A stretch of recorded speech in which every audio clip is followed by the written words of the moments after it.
one. Here we are at episode 2 of Toni and Dr. Bruce. This show, we're talking about why we don't routinely remember our past lives in the same way that we remember past events from this life. And why is that, Dr. Bruce? Well, first, let me say greetings to all and everyone. And to answer that question, some of you out there might remember a show called Twilight Zone. And I know you do remember that. And you may remember an episode from the show. Now, not the original 1950s or 60s one that was hosted by the iconic Rod Serling, but this one was from a 1980s reincarnation, pun intended, by the way. And in that episode, a hypnotherapist who practices past life regression, like we do, Toni, awakens in an alternate reality where poverty and ruin are rampant in the world that she lives in.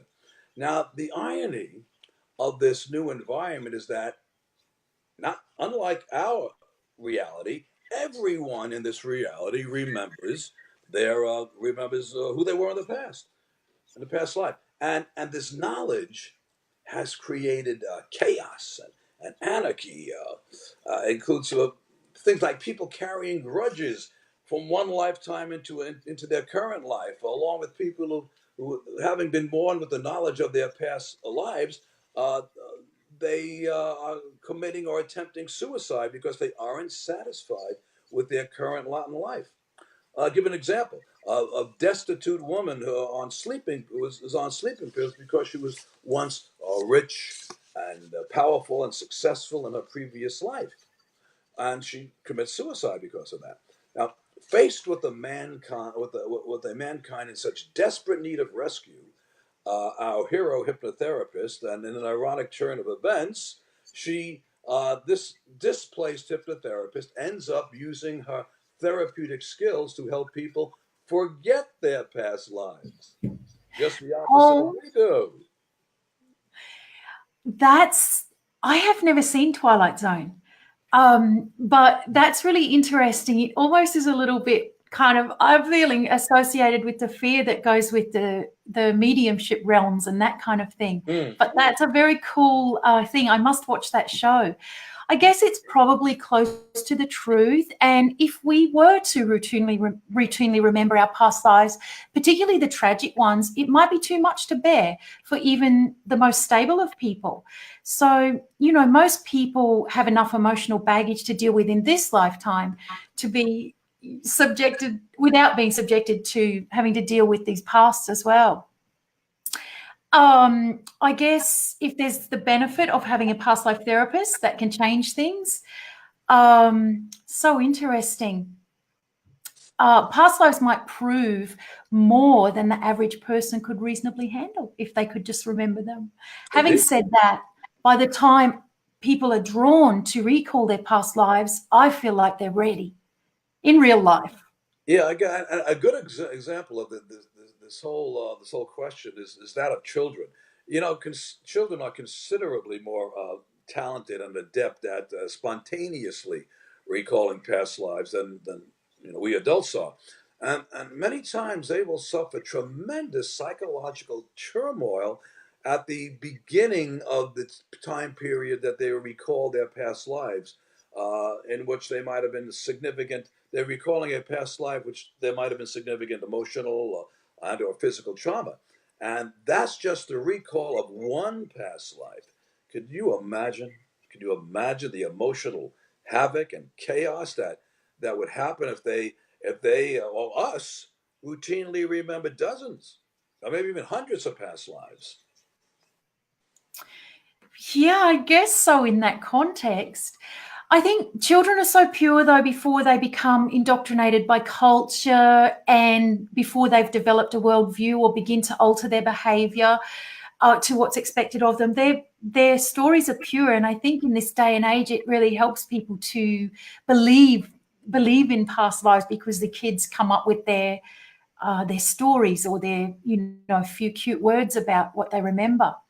I guess another explanation for our inability to automatically recall past lives is that the process of rebirth makes us forget all our past life information, kind of like rebooting a computer. It wipes out what's stored in the temporary storage memory.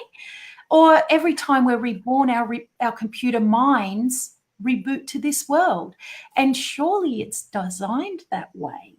Like realistically, if we remembered everything, there'd be no point in incarnating, because we'd already know what was going to be a challenge and what the lessons were. And therefore, we would actively avoid the very conflict or experiences that we're here to endure or experience. No, that's very true, Toni. And maybe we can use the analogy of the conscious mind and the subconscious mind. Uh, as a protection mechanism, the reboot, rebirth process wipes out temporary storage, which we're going to say is the conscious mind. But the past life memories are still available, either in or reachable through the subconscious mind. And this gives us access to, appropriately enough, the recycle bin, where these past lives memories are stored. Now, other than those rare cases of spontaneous recall, the only way to safely access those particular memories are through meditation, hypnosis, or, in other words, an altered state of consciousness. Yeah. So when facilitating past life regression, everyone is capable of recalling their past lives, yet occasionally people do draw a blank, or it seems as though they're blocked. And this can happen when someone is controlling their experience. By that, I mean that they are not giving up to the relaxation. That can be one reason, and it's because they're perhaps preempting what the facilitator is doing, or they're concerned about what they might discover. So the usual way to counteract this resistance is by skillfully deepening their relaxed state, kind of like distracting them into relaxation and away from their everyday thoughts. So here's a bit of an example of what could also be happening. One of my clients was drawing a blank, and what she had told me is that it was black. And by delving further using senses other than sight, because we can see, hear, and feel within recall, and some senses are stronger in others. Whereas, anyway, in this case, she said it was black. So our assumption was she wasn't in there, or my assumption was. But what we found, that by asking her to feel, we discovered that she was actually in the dark. So it was black. She was in the dark, and not only was it nighttime dark, she was in a cupboard. So she was in a cupboard hiding under the steps from a violent father. So that's why it was dark. And so we were able to get around that apparent block and explore the whole lifetime by going back even further to that scene to discover the entire circumstances. And while it might sound alarming, what she discovered was invaluable to her current life, and it articulated to her why she was always very submissive and avoided standing up for herself, particularly with men. So for her, the therapeutic value transpires from discovering why she was in there, in the cupboard, I mean. So, Dr. Bruce, what about when people spontaneously remember past lives, like in their dreams? Yes, well, when people do that spontaneously, remember that, Yeah. that I believe we discussed this last week too. That we can usually tell that it was a past life recall because within those dreams, the dream is always the same. So that gives them a clue that it might be a past life, it might be an actual past life that they're dealing with. When the events change in the dream, that is probably not, because events don't change in real life. However, a dream only goes so far. A dream never really gives us the total story of what is happening within the context of that particular event that they are experiencing in the dream. Unless we have to do a little more detective work, and that's where a past life therapist comes in. Really. Yeah, And just going back absolutely. to something you said before, Toni, about that woman who was she was in the dark because she was in a cupboard. Well, Yeah. one of the techniques, and I know both you and I do past life trainings, and this just teaches us, and any therapists out there who are listening in, that you don't give up when something like that happens, because there could be a reason. And it was a very logical and a very simple reason that that woman was drawing a blank and everything was dark. So Yeah. the first thing you could probably think of, rather than calling everything off, is by by going a little bit further in that recall, maybe Yeah. retracing a little bit back, sort of like a stop action camera, whereby you could rewind a film in a camera. You can do that within a person's mind when you're doing a past life regression. Because if you went ahead several minutes before that, she probably would have seen herself in a situation where she wasn't in that cupboard. And Exactly. yeah, several minutes Exactly. after And would have taken her out of the cupboard. yeah, exactly. And the whole point to find out, why is she in there? What's this all about? Yeah. And yeah, so it's quite exciting work. And as a therapist, you get quite used to not giving up and the possibilities and how to get around them to get the actual answers for the person.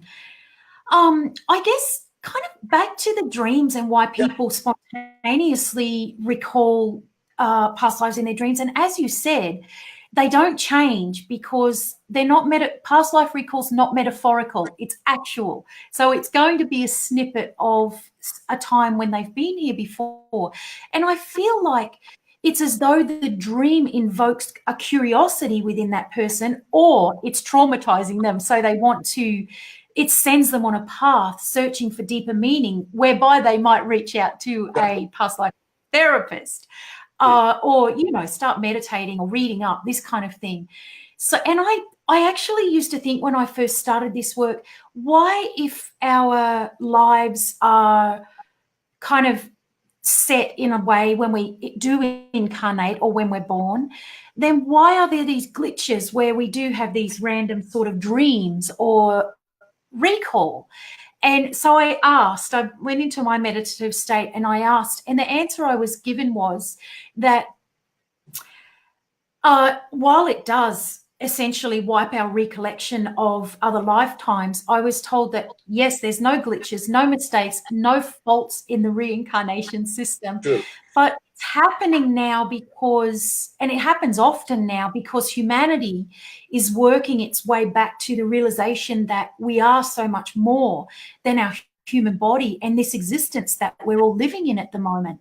So it's almost as though it's just waking us up, I suppose. And that's why the glitches, the apparent glitches, they're not glitches, but why these apparent nuances occur and people suddenly have a recall or a draw to experience past life or research it. Indeed, and these glitches, these are usually um, the, they're usually promoted by something that happens in their life. It could be as simple as a movie that they've seen, which could spontaneously trigger a particular past life recall, or it could be a sound, a song, a scent, olfactory. The olfactory sense is very powerful at evoking uh, previous memories from this lifetime and also memories from previous lifetimes, and that leads them on Yeah, a quest and a journey of discovery. a quest of discovery. That's Yeah, it. I like that. A quest of discovery. Yeah. A quest of discovery. I like that too. Well, there we go. So, in the next show, we are covering why we don't come into this life with full knowledge of what lessons we're supposed to learn. So, I guess what will happen next week is we'll go a bit deeper onto what we've touched on in this show. Kind of So, dovetail. Yeah, the subjects do dovetail. yeah, we'll dovetail it all together. Right. Yeah, so that's what we're going to do. So you've been watching Toni and Dr. Bruce Live, where we discuss all matters related to reincarnation and past life regression. If you've enjoyed this show, then please invite your friends to tune in. And I would like to close by saying, if it should seem strange to you that you lived before or you will live again, think about this. Is it any less strange that you should have lived at all? So, yes, we've all been here before, and we shall be here again. We've all been here before, and we will be again. As a matter of fact, we'll be here next week. And we hope you will, right? See you next week. Bye-bye.